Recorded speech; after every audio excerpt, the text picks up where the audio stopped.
Merci Madame la Présidente, Monsieur le Doyen, les académiciens du Royaume, chers collègues, chers amis, Mesdames et Messieurs. Je voudrais exprimer mes vifs remerciements à l'Académie du Royaume, à son secrétaire perpétuel, M. Al-Jalil Jomri, pour l'occasion qui m'a été offerte de faire cette conférence inaugurale à l'ouverture de notre colloque. C'est un honneur où je suis extrêmement sensible.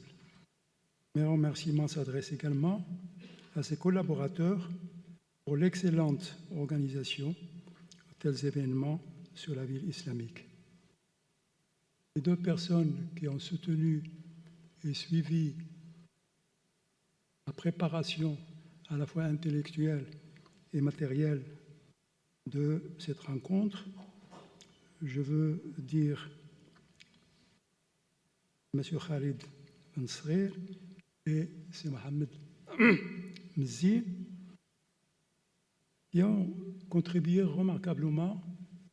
Et je crois que quand vous avez entendu la prestation de ces Mohamed Mzi, déjà, il vous a mis au cœur de notre problématique.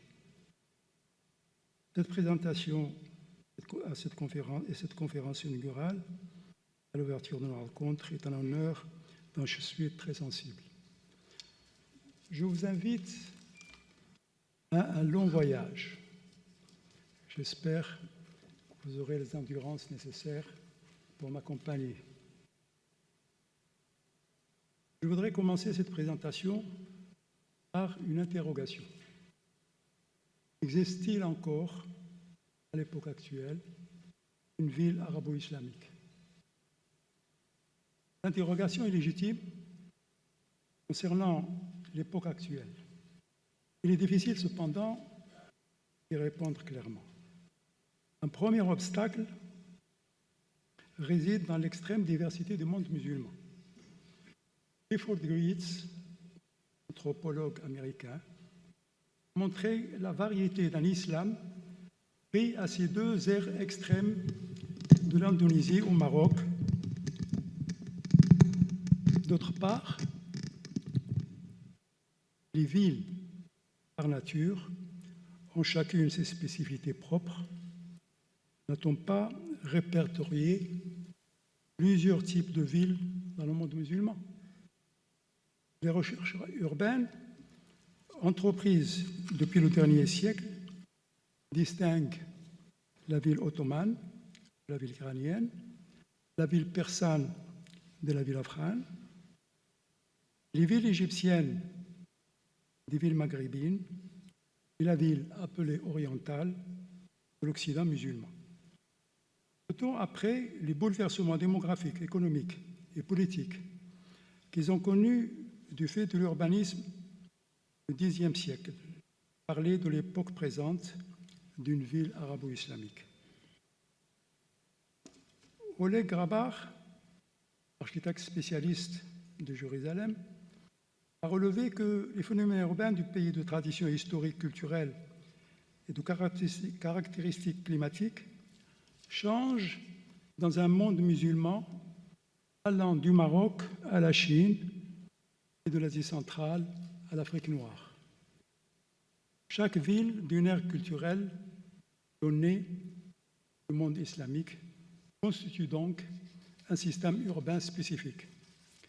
Pour répondre aux interrogations qui précèdent, il est donc important de remonter à la genèse de la ville islamique, c'est-à-dire à l'époque de ses fondations. Les formes qu'elles avaient prises, caractérisées par un urbanisme ordonné, avec voies rectilignes et bâtiments alignés, ont été l'objet de controverses et de discussions. À partir du XIXe siècle, les savants et érudits de l'époque qui ont étudié l'urbanisme des pays musulmans, plus particulièrement celui des villes du Maghreb et du Mashriq, ont tiré de leurs recherches des postulats dont le corpus constitue ce qu'on appelle l'orientalisme. L'élaboration de leur théorie sur la ville islamique ne manque pas de paradoxe, car leur vision des villes des fondations de la première période de l'expansion de l'islam résulte de l'extrapolation des réalités urbaines des villes qu'ils ont sous les yeux au XIXe siècle. L'urbanisme civil tranche en effet avec l'ordonnancement des villes européennes et issu d'une autre évolution historique.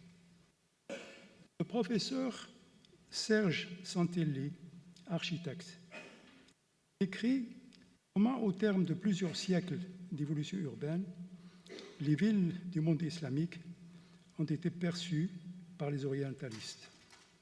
Je le cite. « L'aspect intérieur des Médina, constate-t-il, choquait les visiteurs frappés par le caractère, entre parenthèses, chaotique et désordonné des ruelles des espaces publics. Ruelles étroites et sinueuses, absence de façade représentative des édifices, aspect labyrinthique de la voirie, tout concourait à donner une image de la ville arabe en opposition avec l'ordre classique ou baroque de la ville moderne européenne. Les grandes phases de l'urbanisme musulman, de durée très inégale, se divisent historiquement en trois périodes distinctes. La première phase de l'édification de la ville fondatrice de l'urbanisme islamique est la ville d'El Koufa, après la conquête de l'Irak, à laquelle Hicham Jaïd a consacré un ouvrage classique sur la naissance de la ville islamique. Cette période, de l'an 638-17 de l'Hégire au Xe siècle. La deuxième période concerne la ville classique correspondant à la ville médiévale, saisie dans la longue durée, du Xe à la fin du XVIIIe siècle. La troisième est la ville traditionnelle, c'est-à-dire les Médinas que nous connaissons, dont il représente pendant les deux derniers siècles celui du 19e et une partie du 20e, l'aboutissement d'une longue évolution de l'urbanisme dans le monde musulman. Ces trois périodes de transmutation urbaine de la ville islamique avaient été l'objet de recherches privilégiées des savants et des érudits orientalistes. Leur préoccupation principale était généralement l'étude pour la connaissance de l'Orient en vue de pouvoir comprendre ces peuples, leur histoire, leur culture, leurs croyances. Les orientalistes abordent l'étude de la ville dans le monde arabe d'une manière régressive, c'est-à-dire en remontant dans le temps. Ils partent de la ville telle qu'elle leur apparaissait au XIXe siècle pour remonter le temps vers les premières fondations des villes dans les pays de l'islam. Leur but était de trouver des explications à l'évolution histoire urbaine du monde islamique et comprendre les raisons de l'urbanisme des villes décrites comme faites de tissus urbains inextricables. La critique centrale de leur vision concerne l'explication du passage de la ville des époques de fondation planifiées, aux rectilignes, etc., au désordre urbain des villes traditionnelles que les orientalistes ont connues et dont ils ne voyaient que l'inextricable anarchie. Comment expliquer le passage de ces villes de l'urbanisme régulier des origines au chaos urbain des villes traditionnelles? Les orientalistes avaient produit un triple discours. Le premier consiste à mettre en doute l'existence même de la cité islamique. Ces savants considéraient que les premiers musulmans n'avaient rien inventé. Ils affirmaient que les premières villes bâties par les musulmans ne devaient rien à l'islam. L'urbanisme ordonné des premières fondations urbaines représentait à leurs yeux des créations marquées par des empreintes à l'Antiquité, à la Perse, à Babylone ou à Byzance. La deuxième impasse du discours tenu par les orientalistes, c'est qu'ils recouraient à l'explication de la ville traditionnelle du Xe siècle en s'appuyant sur des exemples tirés de la période précédente, c'est-à-dire de la ville classique. Troisième obstacle à une réelle compréhension de la nature de la ville traditionnelle du XIXe siècle résidait dans le fait qu'ils n'avaient pas, les orientalistes, qui n'avaient pas cherché à analyser les caractéristiques de la société et les modalités de fonctionnement réel de la vie des habitants de ces villes. Ils n'avaient cessé d'insister sur ce qui manquait à leur ville. Alors, les orientalistes disaient, nous ne trouvons pas les traces d'un héritage de la cité antique. La ville musulmane manquait d'institutions, de gestion et de ses espaces et de ses fonctions. Il n'avait pas de charte communale, par comparaison avec les villes du Moyen-Âge européen, qui ont joué un rôle majeur dans le développement de la société occidentale. La ville traditionnelle était définie par ce qu'elle n'a pas. Cela renvoie à l'idéalité, au modèle de la police, c'est-à-dire la cité grecque, d'une part, et à la cité médiévale en France, d'autre part. Hicham Jaïd remarque que l'orientalisme classique définit la cité islamique non par ce qu'elle est, mais par ce qu'elle n'est pas. André Raymond, historien, énonce leurs propos sur le statut de non-ville qui n'est habité, selon les orientalistes, que par des populations constituées d'agrégats ou groupes ethniques antagonistes, ne formant pas un système urbain cohérent.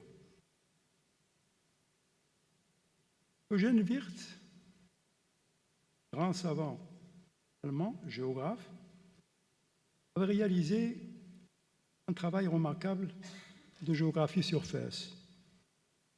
Il tire de ses recherches plusieurs conclusions, tout en considérant la régularité morphologique des premières villes islamiques. Il explique l'irrégularité ultérieure de son urbanisme de la manière suivante. Il théorise qu'il voudrait dégager la spécificité de la ville islamique pour arriver finalement à ne lui rien trouver d'islamique. Eugène Wirth affirme, du point de vue du géographe, il n'y a pas de ville musulmane car toutes les caractéristiques des villes de l'Afrique du Nord et de l'Asie occidentale sont déjà présentes dans l'Ancien Orient, plusieurs siècles et même plusieurs millénaires avant l'islam.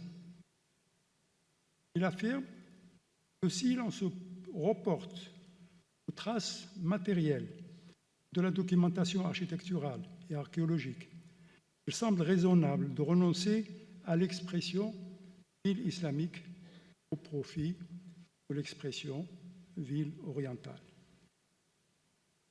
Les idées concernant la gestion des villes n'étaient pas admises par certains orientalistes, comme Robert Brunswick, qui avait étudié l'urbanisme musulman à partir des sources du fiqh, c'est-à-dire la jurisprudence juridique constituée par sur la gestion des villes. Il a signalé l'existence réelle de dysfonctionnements de l'urbanisme traditionnel. Je le cite, « La voie publique est mal défendue. On est indulgent envers qui accroît la propriété bâtie, fût-ce au détriment des places et des rues. Ces notations sont parfaitement justes. Le problème qui se pose est de savoir pourquoi les pouvoirs en civil sont apparemment incapables de remédier au désordre urbain. Alors qu'au 7e et 8e siècle, la préoccupation majeure des autorités urbaines était de maîtriser l'organisation des villes, lors des grandes fondations de Koufa, de Basra, de Damas ou de Bagdad. Hicham Jaïd considère que cette évolution vers ce qu'on a appelé le désordre urbain des villes du XIXe siècle s'applique d'abord par l'évolution historique de la société citadine. Il en est résulté ainsi des articulations entre le genre de vie tel qu'il s'est élaboré au cours des siècles, la manière de vivre des citadins, la morphologie urbaine venant se mouler autour des implications les plus fortes.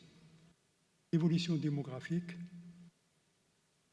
les antagonismes culturels et les relations avec les campagnes sont des éléments à prendre également en considération. Lors d'un travail d'enquête sur l'urbanisme de la ville de Fès, j'ai constaté l'existence des structures en derbe, c'est-à-dire voies sans issue,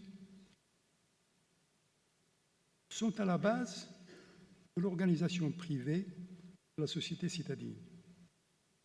Une représentation en quelque sorte sous-jacente des hiérarchies du tissu urbain réel tisse un espace de canevas ordonné permettant le repérage de l'espace par la population, ce qui n'aurait pas été perçu par les orientalistes. Le schéma projeté sur l'écran permet de visualiser comment les hiérarchies et les valeurs de l'espace s'articulent sous l'autorité de gestionnaires de la ville pour trancher les conflits ou exercer les arbitrages ou juger les infractions. Les théories des orientalistes sur la ville islamique ont été sévèrement contestées par des savants occidentaux dans la deuxième moitié du XXe siècle. Ces chercheurs ont mis en évidence les raisons idéologiques, politiques et culturelles en vogue pendant le XIXe siècle. Ils laissent deviner l'influence du contexte colonial dans la production de savoirs spécifiques, ce que André Raymond a appelé les mythes orientalistes. La question que l'on peut se poser à leur propos est de savoir si l'orientalisme était monolithique, homogène, le même dans toute l'Europe. En réalité, les pratiques des savants orientalistes européens sont variables d'une nation à l'autre. Les orateurs dans les congrès tenus pendant le XIXe siècle relevaient fréquemment l'existence de véritables habitus nationaux en matière de savoir constitué. Mais selon la coloration nationale de l'orientalisme, il y avait des savants qui s'engageaient dans des approches d'ordre surtout académique, alors que d'autres épousaient des attitudes notoirement de caractère politique. En témoigne le seul congrès organisé en dehors de l'Europe, qui fut le congrès d'Alger en 1905. Charles Célestin Jonard, gouverneur général d'Alger, à cette date, rappelle dans son discours d'accueil aux congressistes, cite, que les études les plus désintéressées ont parfois de singulières applications pratiques. S'adressant aux orientalistes présents, il leur déclare « C'est grâce à vous, c'est avec vous que je vais essayer de dégager la formule du gouvernement de ce pays, c'est-à-dire de l'Algérie coloniale. » René Basset, président du comité d'organisation de ce congrès d'Alger, arabisant islamologue, considérait que le savoir est un instrument pour le gouvernement des pays dominés.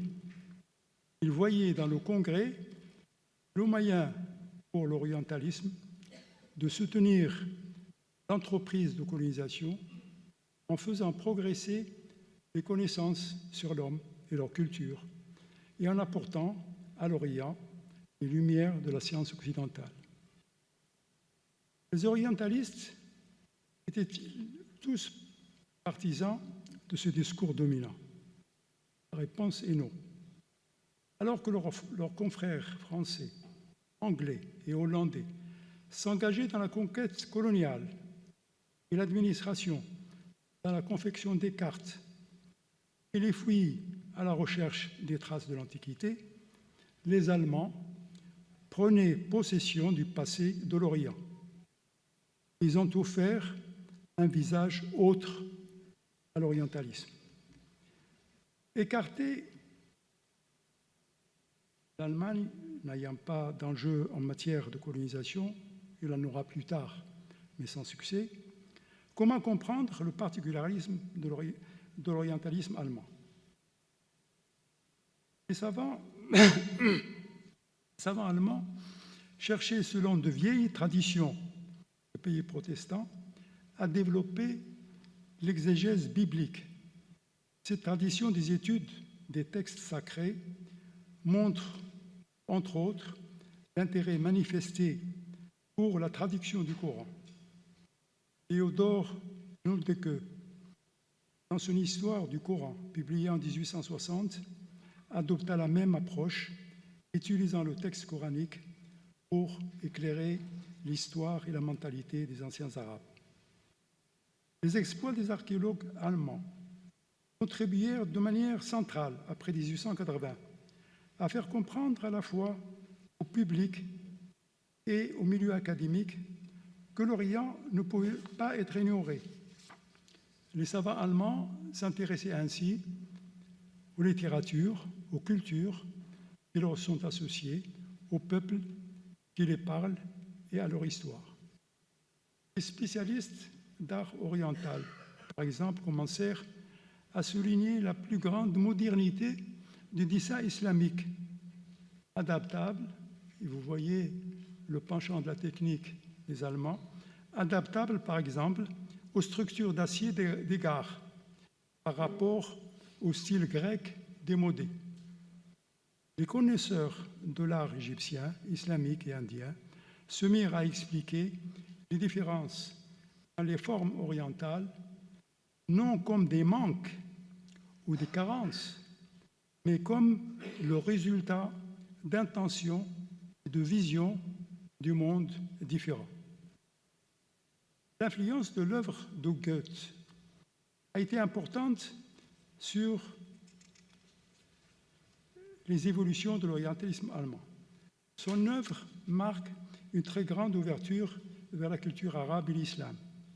Édouard Saïd n'a-t-il pas affirmé, je le cite, que l'érudition et la maîtrise sans faille de plusieurs langues contribuaient à la compréhension dont Goethe se faisait champion avec sa propre connaissance de la littérature islamique.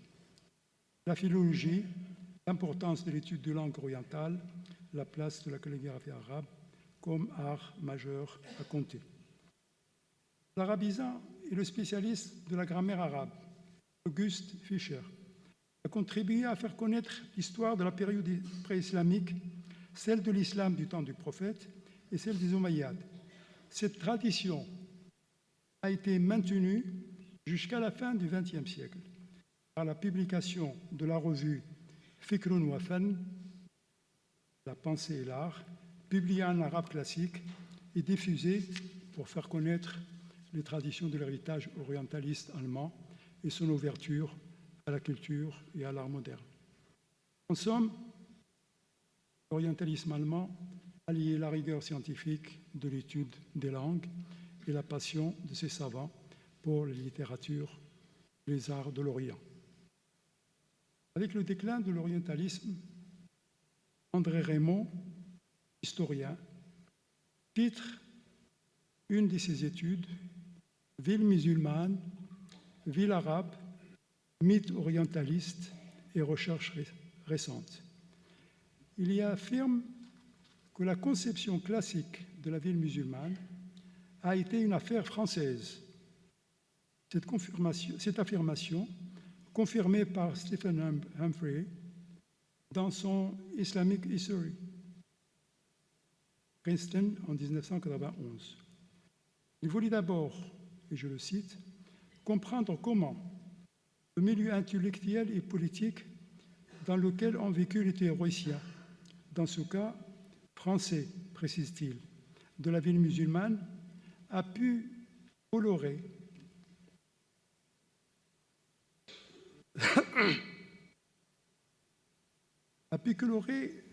la représentation qui se faisait de l'objet qu'ils étudiaient.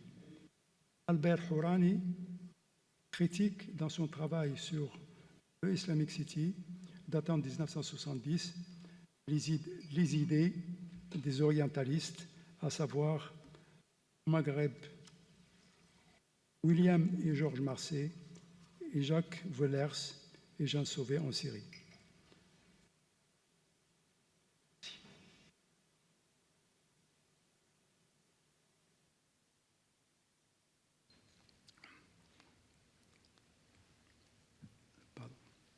Les théories orientalistes s'étaient effondrées sous l'effet de travaux scientifiques que l'on doit aux chercheurs sur l'histoire de l'Antiquité.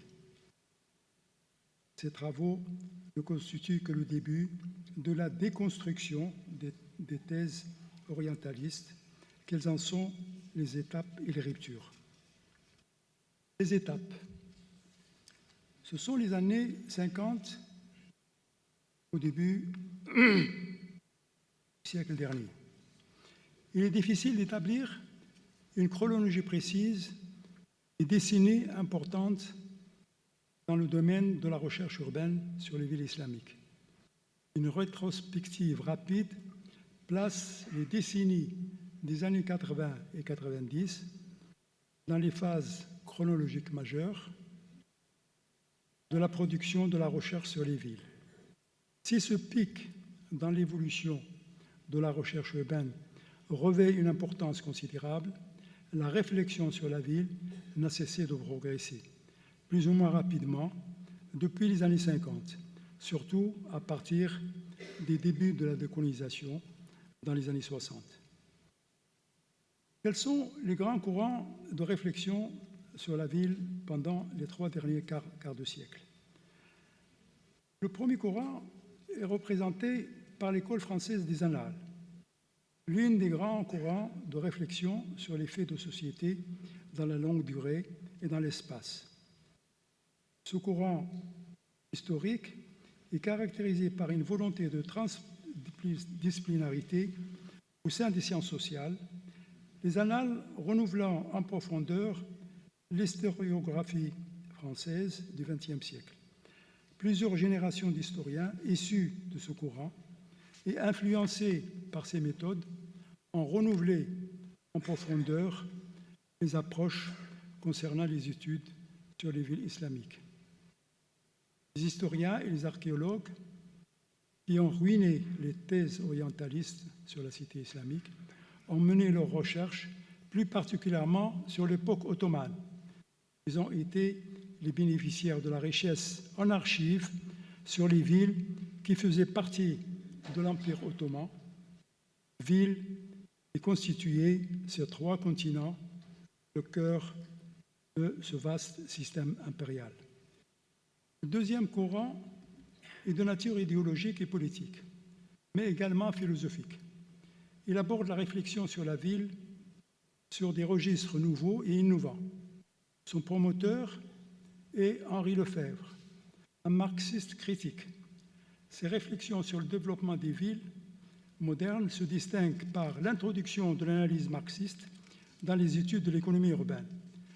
Ses réflexions sur l'espace social et sur les formes architecturales produites dans les années 60 en France présentent une actualité étonnante. Dans ses critiques de l'urbanisme des banlieues françaises, il relève que les grands ensembles d'immeubles ont détruit la rue, c'est-à-dire le fondement de la sociabilité qui a disparu de ces ensembles d'habitat, avec les conséquences que l'on connaît. Les 3 livres Henri Lefebvre, du rural à l'urbain, la pensée marxiste et la ville, ainsi que son ouvrage « Une pensée devenue monde, faut-il abandonner Marx ?» ont suscité débats critiques, intérêts et émus. Un autre rénovateur de la réflexion sur la ville est le théoricien Manuel Castel, qui a renouvelé la réflexion théorique sur la ville par son ouvrage sur la question urbaine, qui était devenu une source d'inspiration pour les spécialistes de la ville. Le troisième courant, l'économie urbaine, inspiré par le marxisme, a engendré une lignée de géographes qui ont été les artisans de la rénovation de leur discipline. L'analyse de l'économie et de la société urbaine a permis aux géographes marxistes de tirer des débats sur la pensée de Marx, les approches et les concepts qui ont aidé la géographie à sortir de sa crise épistémologique pour entreprendre un renouvellement théorique de la discipline. L'une des figures emblématiques de ces recherches n'est autre que le professeur Pierre Georges, avec son ouvrage majeur « La ville », un classique de la géographie urbaine. La prise en considération du problème économique de la ville, sa croissance et le développement de ses inégalités en matière d'habitat n'étaient pas les seules préoccupations des chercheurs. L'espace social, la réflexion sur l'urbain, la prise en compte des facteurs culturels, comme la citadinité et l'urbanité, les problèmes d'intégration urbaine des ruraux à la ville, sont des thèmes devenus récurrents depuis les dernières décennies du XXe siècle. Le quatrième courant est celui animé par les anthropologues. J'indique pour le Maroc la contribution à la connaissance de la ville de Clifford Geertz pour ses recherches sur la ville de Sfro, Larry Rosen, Gail Ickelman pour leur contribution à comprendre certains aspects de la vie urbaine. Kenneth Brown dans l'histoire sociale de Salé, 1830-1930, reconsidère d'une manière claire les réalités urbaines d'une petite ville pour en démontrer les spécificités et les caractères originaux. Une grande figure arabisant, historien, islamologue, anthropologue, Jacques Berck, a publié déjà en 1958 un article prémonitoire, Médina, qui s'appelle Médina, ville neuve et bidonville, qui augure du renouvellement en profondeur de la recherche, qualifiant les structures urbaines de Médina d'urbanisme du cygne. Il met en valeur ce qu'il appelle l'ordre trifonctionnel, expression de l'intégration urbaine et de la citadinité, à savoir les acteurs essentiels, les représentants dans l'espace urbain, le savant, le commerçant et l'artisan. La richesse de ce texte est remarquable. Il est le premier à réfléchir sur les mutations de l'espace, et le terme est exprimé dans son texte, sur les mutations techniques, sur les transformations culturelles, sur la démographie, objet de nos réflexions et de nos prochains débats. Il évoque la crise des habous, le waqf, et le rôle qu'il a joué comme service municipal. À propos des fiqh, c'est-à-dire de la jurisprudence en matière de gestion urbaine, il a cette définition originale dont je n'ai pas résisté au plaisir de vous en faire part. Le fiqh, dit-il, se construit de la tradition et de la jurisprudence urbaine. C'est un censeur rigoureux de la citadinité. Il règne entre la réalité de la ville et son idéal juridique, une tension. Le résultat est d'une part son droit pragmatique, fait de transactions, de concessions, d'arbitrage, et d'autre part, un système d'attitude dont nos analyses ne font que pressentir la richesse. Citation. Les acteurs de la rénovation, de la réflexion sur la ville, viennent d'un large horizon académique, national et international. Il est difficile de citer tous les grands contributeurs à la rénovation des recherches de la ville islamique. Au niveau du Maroc, pendant le protectorat, le Marrakech, le livre de Gaston Verdun, le Rabat en Caillé, le Fès de Roger Le Tourneau, bien qu'influencés par les idées orientalistes, sont des ouvrages qui ont ouvert la voie à l'étude des tissus urbains traditionnels. Henri Terrasse a contribué en tant qu'historien à nourrir les perceptions nouvelles des médinas marocaines et leur histoire presque millénaire. Depuis l'indépendance, des historiens comme Halima Farhat, Abdelahad Sebti, Hamid Tariqi ont été les précurseurs de recherches remarquées sur la ville du Moyen-Âge. Mohamed Drouha a dressé un panorama global sur l'évolution de la ville au Maroc de l'Antiquité. Nous avons parmi nous le professeur Benaboud, qui est évidemment une valeur par ses travaux sur la zone nord d'une manière générale, que malheureusement, je n'ai pas pu aborder l'aspect de l'orientalisme espagnol, étant donné que je ne connais pas cette langue, et les documents qui sont à ma disposition ne permettaient pas d'en connaître l'évolution.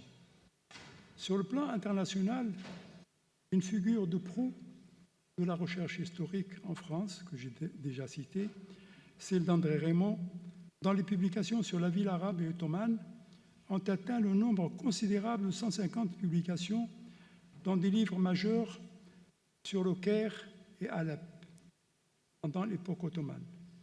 En tant que chercheur, il ne s'est pas contenté d'être le critique sévère de l'orientalisme. Il a initié, en co-directeur d'ouvrage, nombre de publications de recherche sur la ville islamique. Un grand géographe égyptien, malheureusement oublié, Jamal Hamdan, a produit un monumental ouvrage sur la personnalité de l'Égypte, le génie des lieux, en arabe. Il traite des structures fonctionnelles de l'ancienne ville du Caire, écrivant la topographie, ce qu'il appelle la topographie sociale de ce centre historique. L'école anglo-saxonne a été pionnière dans les études sur la ville islamique.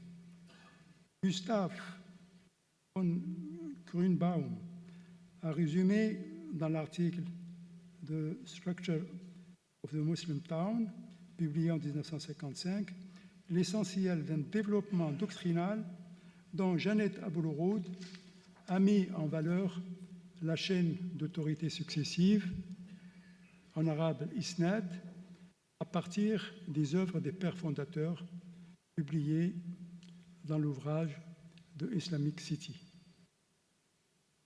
Edouard Saïd a démontré d'une manière magistrale les mécanismes politiques, idéologiques, culturels des représentations de l'Orient par l'Occident. Il s'agit de son livre devenu icône sur celui sur l'orientalisme, édité en 1978, réédité en 1995 et en 2003. Le livre a été l'objet de sévères critiques et a suscité des polémiques de la part des défenseurs des orientalistes. À leur tête, Bernard Lewis, dont l'hostilité au monde islamique est bien connue. L'ouvrage de la ville arabe dans l'islam, coédité par Abdelwahab Bouhdiba et Dominique Chevalier en 1982, analyse les phénomènes urbains sous l'angle de leur évolution historique, mais aussi sous l'angle des formes urbaines et architecturales. Ce livre est devenu un classique en la matière également. Historiens, anthropologues et politologues ont produit des œuvres remarquables d'histoire, mais aussi des réflexions sur l'état des regards croisés Occident-Orient. L'ouvrage de Robert Hilbert, historien sur, je nomme le livre, Alexandrie 1830-1930, Histoire d'une communauté citadine, est un monument inégalé de savoir et de réflexion sur une ville cosmopolite et sur son devenir pendant un siècle. Le retour sur l'orientalisme a bénéficié de recherches éditées par l'anthropologue François Pouillon et le politologue Jean-Claude Watin. Leur ouvrage essaie de scruter à distance réflexive, présente un bilan historique des débats que l'orientalisme a suscité, mais aussi un inventaire des traces que l'orientalisme a laissées dans les sociétés actuelles. Cet ouvrage, qui porte le titre de « Après l'orientalisme, l'Orient, créé par l'Orient », montre également les réappropriations de cet orientalisme opéré par les orientaux eux-mêmes, c'est-à-dire certains intellectuels des pays arabes. Cet ouvrage a été réalisé après la publication d'un d'un dictionnaire des orientalistes français sous la direction de François Pouillon. Quelles sont les institutions qui ont accompagné l'évolution de ces idées? Le renouvellement des études et des approches des recherches innovantes sur la vie islamique n'aurait pas été possible sans l'existence de grandes institutions de recherche, l'Institut français de Damas et deux autres au Caire, l'Institut français d'archéologie orientale, où la plupart des études, notamment sur les villes ottomanes, ont été entreprises et publiées. Une mention spéciale doit être faite au programme de recherche sur la ville.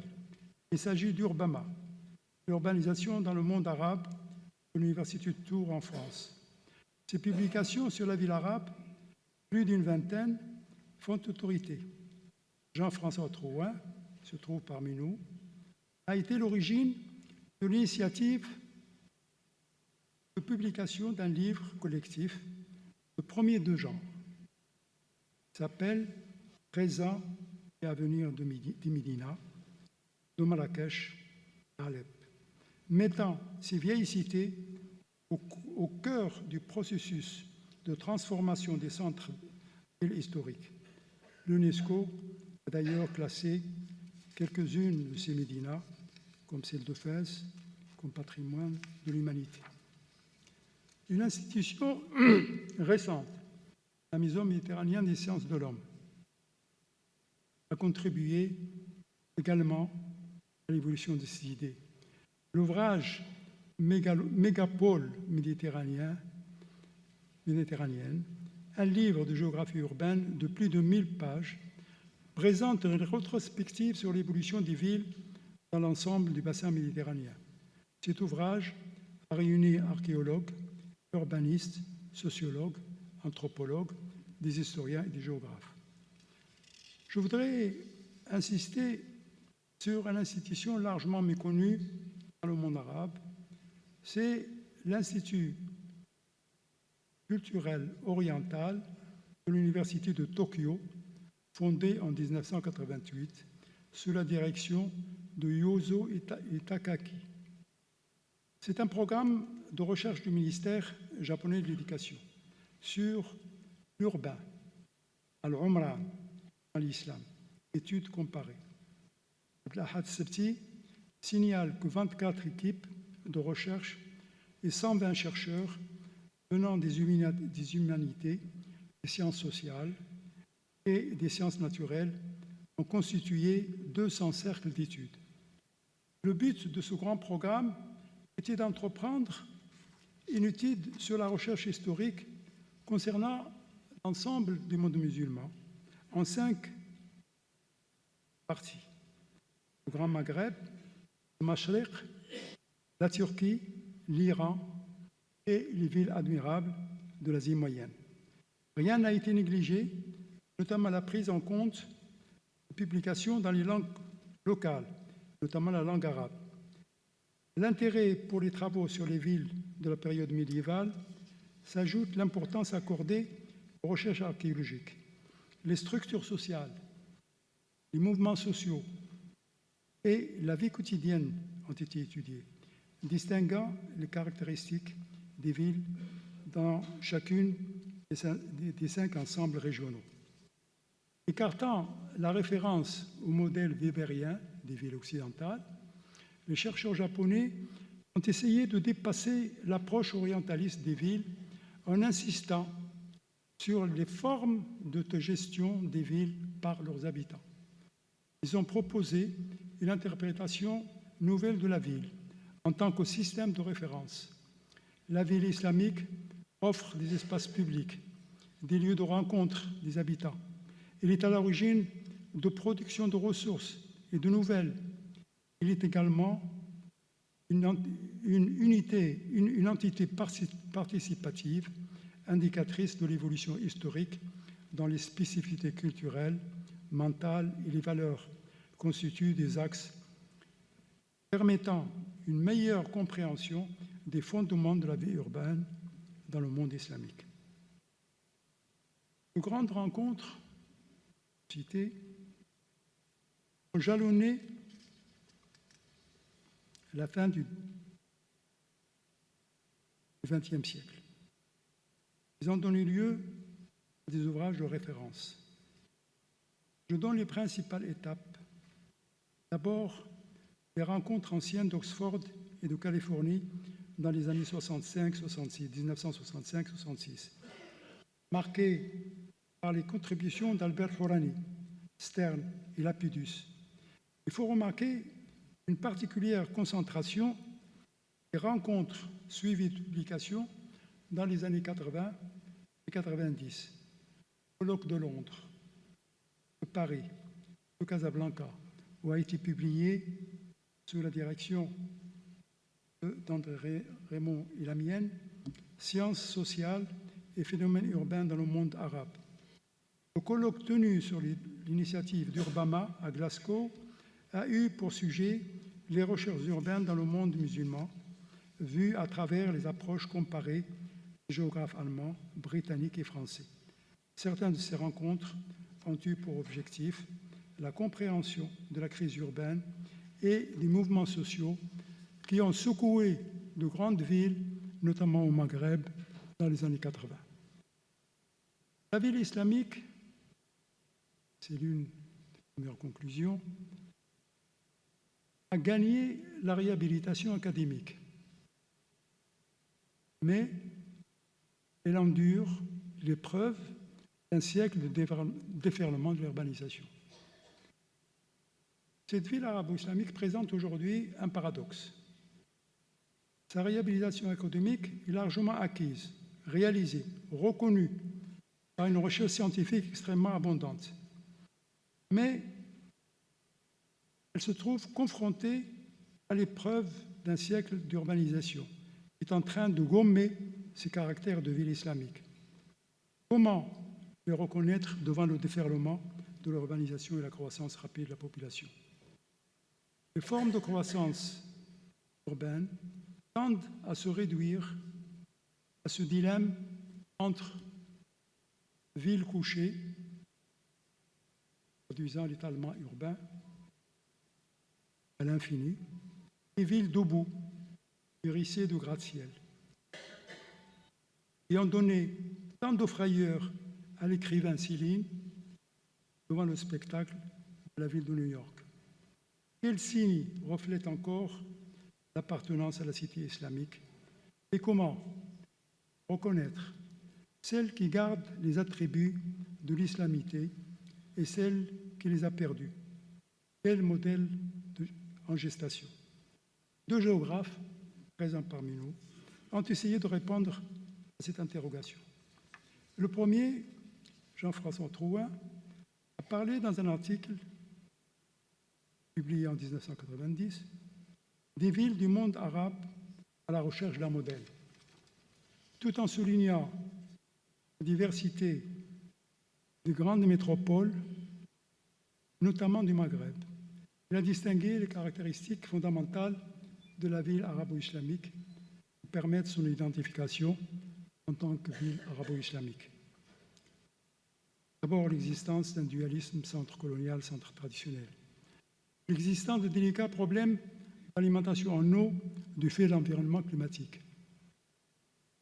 Les villes de cette ère culturelle se caractérisent de plus en plus par l'importance de l'aménagement des quartiers modernes, selon des normes de l'urbanisme moderne. La propension à la monumentalité symbolique des édifices de prestige. Et enfin, l'accroissement des disparités sociales, parfois l'exacerbation des contrastes entre zones de résidence aisées et riches et les ceintures de pauvreté. Le second, Félix Damet, pose le problème de la démarche méthodologique. Dans un article paru en 1991, alors vous voyez, c'est l'air du temps, sur la question urbaine dans le monde arabe. Pour lui, l'existence d'une ville arabo-islamique ne fait pas de doute. Il soutient la thèse selon laquelle l'appartenance à une ère historico-culturelle de caractère arabo-islamique constitue un fait fondamental, un déterminant primordial de la problématique urbaine. Il privilégie l'étude de structure sociale de la ville arabe et son évolution, la transformation des rapports sociaux dans le cadre de la constitution de l'unité nationale. Je le cite, les facteurs historiques, culturels prennent alors une place essentielle dans l'analyse des problèmes d'urbanisation du monde arabe. La religion intervient parfois avec une force remarquable, comme un facteur surdéterminant, en particulier dans les périodes de crise. Le fait urbain donne forme et contenu de la société. Ces approches sont éclairantes sur l'évolution des villes maghrébines. Mais les villes du Golfe ne présentent-elles pas une autre trajectoire historique différente des vieilles cités islamiques? La vie urbaine dans ces pays était marginale et les sociétés étaient régies par des traditions tribales. La richesse induite par le pétrole a entraîné l'intervention des bureaux anglo-américains d'urbanisme et d'architecture à l'origine de la production de villes dont on pouvait trouver facilement l'équivalent dans les types des villes américaines. C'est un saut futuriste que tente de faire le pays du Golfe. Une ville comme Dubaï témoigne d'une manière étonnante, mais problématique, de la passion ou de l'aventure que se sont découvertes les vieilles sociétés bédouines. La hauteur de la tour de Burj Khalifa à Dubaï atteint plus de 800 mètres. Cette envolée des villes vers le ciel dans le pays du Golfe est à l'origine de la ville futuriste de Masdar à Abu Dhabi, avec ses tours, ses autoroutes urbaines. Cet urbanisme du Golfe menace même les lieux saints en Arabie saoudite. Le risque de jeter l'ombre de la spéculation foncière sur des lieux vénérés compromet gravement le caractère islamique de ces lieux sacrés par la communauté musulmane. Au-delà de cet urbanisme qui détruit la rue, lieu de sociabilité et de rencontre de citadins, pour des villes sillonnées d'autoroutes urbaines faites pour la circulation des voitures, nous pourrons-nous s'interroger sur l'avenir de ces villes dans l'ensemble des mondes islamiques. La sauvegarde des témoins d'une vieille civilisation urbaine par la protection de son patrimoine symbolique et architectural s'impose. La seule voie encore possible, c'est le respect de cet héritage et la volonté de le réhabiliter, de s'en inspirer dans la construction des bâtiments modernes, plus particulièrement dans la conception dépouillée et simple, comme à l'origine des édifices religieux. La réhabilitation et les rénovations que connaissent certains médinas au Maroc sont une voie de sauvegarde d'un héritage longtemps contesté par le vieil orientalisme de jadis. Est-ce à dire que l'identification des caractères islamiques dans les villes actuelles, faite de sédimentations successives et de juxtapositions disparates et contrastées, devient difficile pour retrouver les traits caractéristiques de la ville islamique?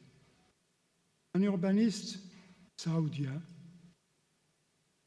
Hani Mohammed Al-Jawahra Al-Qahtani, a fait une analyse des structures de l'urbanisme islamique en s'attachant à montrer les formes et les processus qui ont constitué l'originalité des villes islamiques dans un essai qui date d'il y a une dizaine d'années.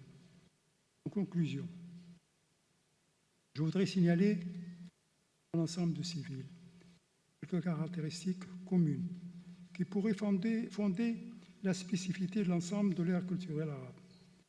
En effet, dans l'ensemble de ces villes, on peut remarquer la disjonction de la centralité urbaine de la centralité étatique, la séparation de l'espace spirituel de l'espace temporel.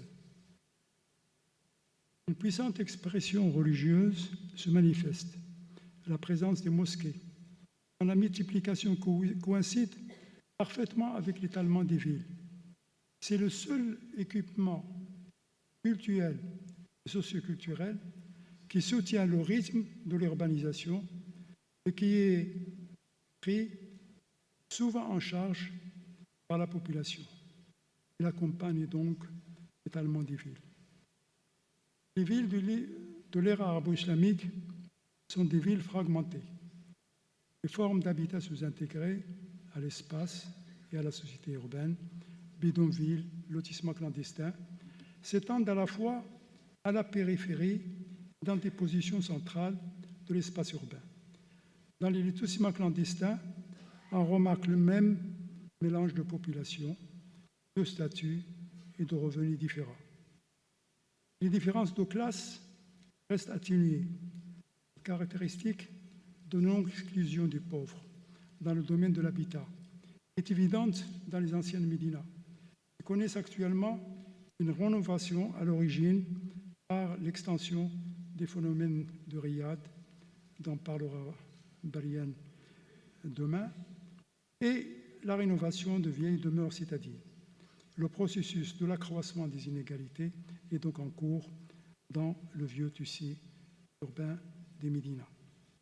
Sur le plan politique, le pouvoir local semble impuissant à faire face aux défis de l'urbanisation. Le manque d'une force politique en matière d'aménagement des villes ou l'existence de personnages charismatiques porteurs de projets de développement urbain explique cette situation. Seul l'État est en mesure de pallier les insuffisances de la gestion des villes par les élites urbaines, des institutions municipales et sauvegarder le patrimoine remarquable du pays. Ces quelques remarques concernent les villes arabo-islamiques restent à approfondir, à discuter et à se mettre à une critique élargie. Elles sont donc toutes provisoires. L'évolution réelle de l'urbanisme de ces villes montre qu'il n'y a pas de réponse tranchée à mes interrogations de départ. J'espère que les débats de notre rencontre fournissent les réponses susceptibles de nous éclairer sur le devenir des villes dans le monde islamique. Je vous remercie pour votre patience.